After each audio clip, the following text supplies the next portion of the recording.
Bon, je vais demander l'avis des enseignants. Est-ce que vous êtes confrontés, vous, à ces problèmes-là? Est-ce que, d'une façon de poser peut-être la question, est-ce que cette enquête ne donne pas finalement une image un peu idyllique des valeurs et des souhaits qui sont à la fois présentés par les différents acteurs au sein de cette communauté de l'école catholique?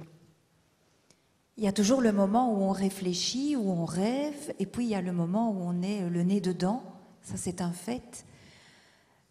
Dans mon école, on a ce qu'on appelle un public favorisé, et j'ai l'habitude de dire que moi, je n'en peux rien. Moi, je suis institutrice là, comme j'aurais pu être institutrice ailleurs. Et je pense qu'il est de ma mission de parler à ces enfants et de leur faire découvrir le monde dans sa diversité, et dans sa diversité socio-économique aussi, et que ça fait partie de mon travail, dans l'intégrité de mon travail, à travers les apprentissages, justement, d'apprendre le respect de chacun. Même si, moi, dans mon école, effectivement, il y a très peu d'enfants issus de milieux défavorisés. Cette mixité sociale s'ouvre un petit peu, de par le fait que nous avons un aspect école de proximité aussi, mais elle reste quand même marquée sociologiquement. Mais je pense que ça fait vraiment partie de notre métier. J'aimais beaucoup tout à l'heure le mot résistance.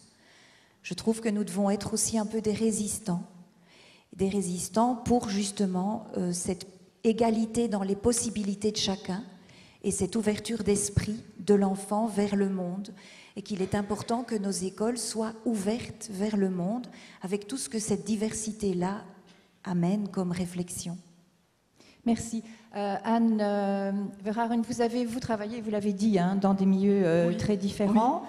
Alors, comment vous voyez tout ça, sachant qu'aujourd'hui, c'est vrai aussi qu'on a coutume de le dire, avec la crise, on a une fracture sociale qui a plutôt tendance à s'agrandir. Mais oui, un tableau peut être idyllique, parce que je pense que, pour rejoindre M. Montero, les valeurs se transmettent, c'est un lieu d'apprentissage, mais les valeurs d'abord se vivent et s'expérimentent.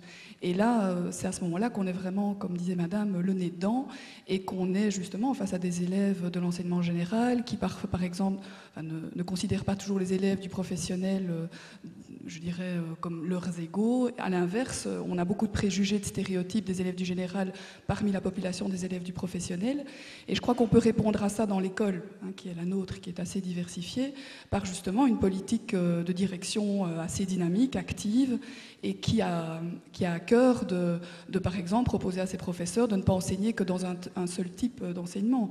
Personnellement, je passe d'une classe de 4e générale à une classe de 6e professionnelle sans problème, et j'ai bien compris quelles étaient les spécificités des uns et des autres, et je me sens tout à fait épanouie et enrichie et par les uns et par les autres. Donc là, je pense que la communauté éducative doit déjà elle-même travailler ces aspects-là et être elle-même cohérente et vivre ses valeurs. C'est aussi de la part de la direction et des professeurs d'avoir une pédagogie active, une pédagogie de projet, une pédagogie participative, et qui permette à ces jeunes de se retrouver dans des conseils de délégués, qui permettent à ces jeunes de faire une marche de solidarité où les plus grands aident les plus jeunes. Et à ce moment-là, je dirais, ce sont des jeunes ensemble, et toutes ces étiquettes, quelque part, sont mises à l'arrière. Je pense que vivre, expérimenter, créer ces moments, c'est essentiel. Maintenant, il y a le revers de la médaille, c'est que cela exige des professeurs énormément de temps, d'adaptation et une part de bénévolat. Ça, c'est clair. Bénévolat qui, avec tout son aspect gratuité, etc., a une valeur évidemment très positive. Cet engagement qu'ont beaucoup de professeurs, et je pense que je pense que ce n'est pas l'apanage de l'école catholique, mais certainement une des caractéristiques quand même, eh bien, je trouve que c'est motivant, c'est intéressant, ça apporte une richesse aux élèves et aux professeurs, mais en même temps, je dirais, vu les défis, vu les multiples, même pour animer un cours, on a envie de faire un projet pour que le cours ait du sens pour l'élève, ça demande du temps, ça demande de s'adapter, ça demande aussi des facultés, je dirais, d'énergie, et force est de constater que beaucoup de jeunes quittent l'enseignement. Et dans notre école, c'est une réalité aussi, alors que c'est une école que je considère comme active et assez ouverte.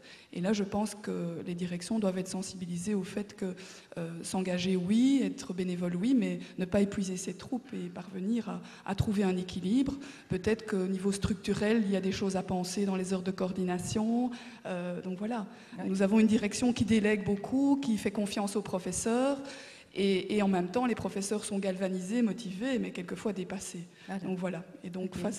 Merci. Vous parliez des jeunes, c'est vrai qu'ils ne sont pas dans cette enquête, mais Olivier Servet le disait que c'était peut-être dans les projets, d'avoir un peu aussi leurs sentiments vis-à-vis de l'enseignement, leurs valeurs à eux, leurs attentes.